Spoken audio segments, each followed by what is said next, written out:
नमस्कार. संघर्ष वृत्तवाहिनीमध्ये आपलं स्वागत. घेऊया ठाणे आणि आसपासच्या परिसरामधील घडणाऱ्या महत्त्वाच्या घडामोडींचा आढावा. नाला आहे का रस्ता ओळखा, आमदार संजय केळकर यांचा सवाल. कोलशेत येथील लोढा स्टर्लिंग अमरासमोर जो नाला आहे त्याची साफसफाई अजून झाली नाही. याबाबत तेथील नागरिकांनी आमदार संजय केळकर यांच्याकडे तक्रार केली असता आमदार केळकर यांनी तातडीने या नाल्याची पाहणी केली. यावेळी नाला बघितल्यावरती आमदार केळकर यांनी हा नाला आहे की रस्ता ओळखा असा प्रश्न प्रशासनाला केला आहे. शिवाय येथील STP प्लांट बिघडलेला आहे. याबाबत आमदार केळकर यांनी संताप व्यक्त केला असून या नाल्याच्या दुर्गंधीचा त्रास येथील गृहसंकुलातील लोकांना होत असून आजार पसरले आहेत. या नाल्यात अनेक प्रकारचे प्लास्टिक असून लवकरात लवकर महानगरपालिकेने हा नाला साफ करावा अशा सूचना आमदार केळकर यांनी अधिकाऱ्यांना दिल्या आहेत. यावेळी आमदार केळकर यांच्यासह परिवहन सदस्य विकास पाटील, ठाणे जिल्हा हाऊसिंग फेडरेशनचे अध्यक्ष सीताराम राणे व स्थानिक गृहसंकुलातील रहिवासी येथे उपस्थित होते. आज या ठिकाणी कोलशेत रोडला लोढा स्टर्लिंग म्हणून इमारत आहे, अनेक इमारती आहेत. त्याच्या शेजारी जो नाला आहे तो प्रश्न असा पडला आहे की हा नाला आहे की रस्ता आहे. कारण की एवढं त्या नाल्यामध्ये सगळं साचलेलं आहे, प्लास्टिकपासून सर्व आहे. आणि आजही नालेसफाई झालेली नाही, कुठल्याही प्रकारचं काही झालेलं नाही. STP प्लॅन देखील बिघडलेला असल्यामुळे सर्व आजूबाजूला राहणाऱ्या रहिवाशांच्या इतका प्रचंड त्रास होतो आहे, आरोग्याला त्यांचा धोका निर्माण झालेला आहे. आणि त्याच्यामुळे हे तातडीने महापालिकेने काम करायला पाहिजे. आणि त्या दृष्टीने अशा पद्धतीने नालेसफाई जर सुरूच झाली नसेल तर हा फार मोठा चिंतेचा विषय जो आहे तो आमच्या दृष्टीने आहे. आणि त्यामुळे महापालिकेने ताबडतोब युद्ध पातळीवर हे काम जे आहे ते सुरू करायला पाहिजे. चलो आमदार. सर्व नागरिकांना आवाहन करण्यात येत आहे की सध्या डासांमार्फत पसरणाऱ्या डेंग्यू या आजाराचा प्रसार रोखण्यासाठी प्रत्येकाने पुढीलप्रमाणे कार्यवाही करावी.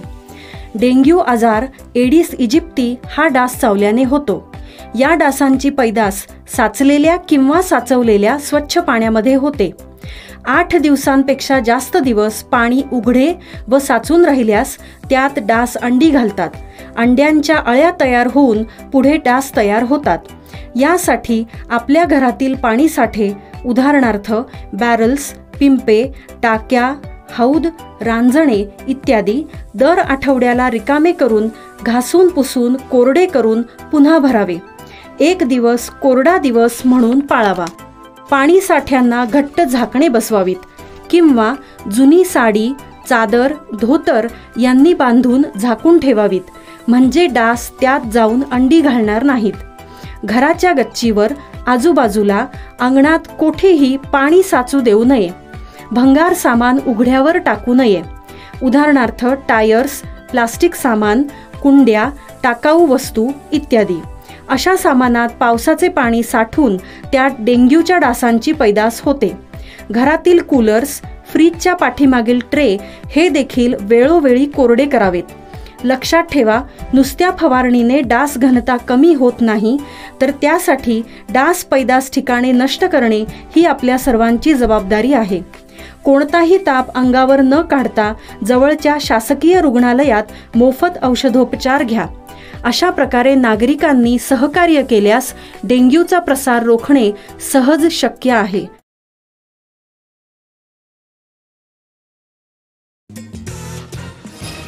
RT अंतर्गत 2 दिवसामध्ये 1366 अर्ज.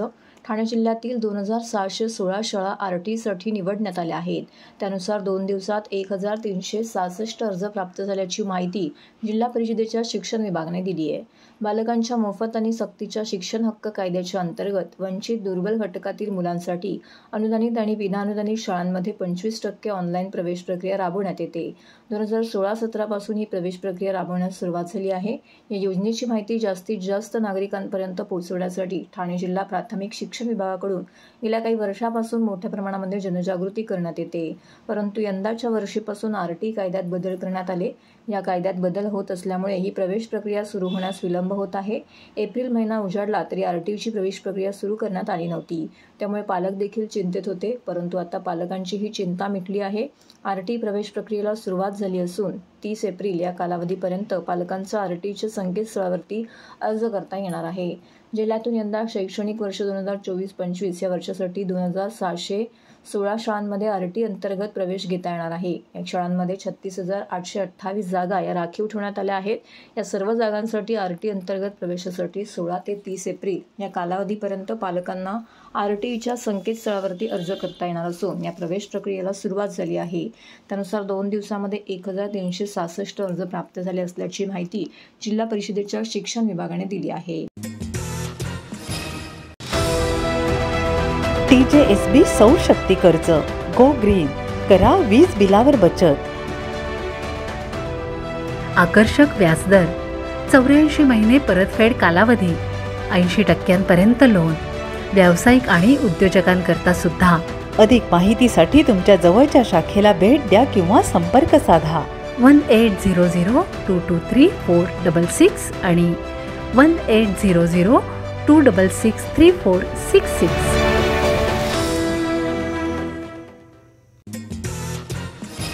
ठाणे महानगरपालिकेच्या वतीने सर्वकष स्वच्छता अभियान महानगरपालिकेच्या वर्तकनगर प्रभाग समिती कार्यक्षेत्रात राबवण्यात आले. या ठिकाणी असलेल्या तानसा पाईपलाईनच्या दोन्ही बाजूला जाळ्या बसवाव्यात, तसेच कचरा न टाकण्याचे फलक लावावेत व परिसरात मार्शलची नेमणूक करावी.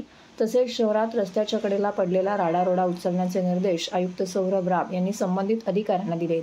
सर्वकष स्वच्छता मोहिमेत सफाई कर्मचाऱ्यांसमवेत आयुक्त सौरभ राव, अतिरिक्त आयुक्त संदीप माळवी, अतिरिक्त आयुक्त 2 प्रशांत रोडे, उपायुक्त जी गोदेपुरे, तुषार पवार, वैद्यकीय अधिकारी डॉक्टर राणी शिंदे, सहाय्यक आयुक्त रंजू पवार यांच्यासह विविध विभागांचे अधिकारी, कर्मचारी व शिवशांती प्रतिष्ठानचे स्वयंसेवक उपस्थित होते.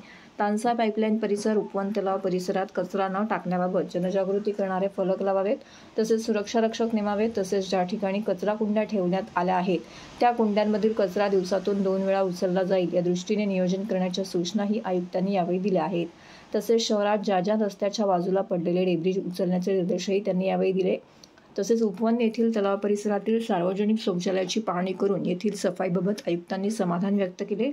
वर्तकनगरमधील मुख्य रस्ते, अंतर्गत रस्ते, पाईपलाईन परिसर, नाले, दुभाजक, फुटपाथांची साफसफाई करण्यात आली.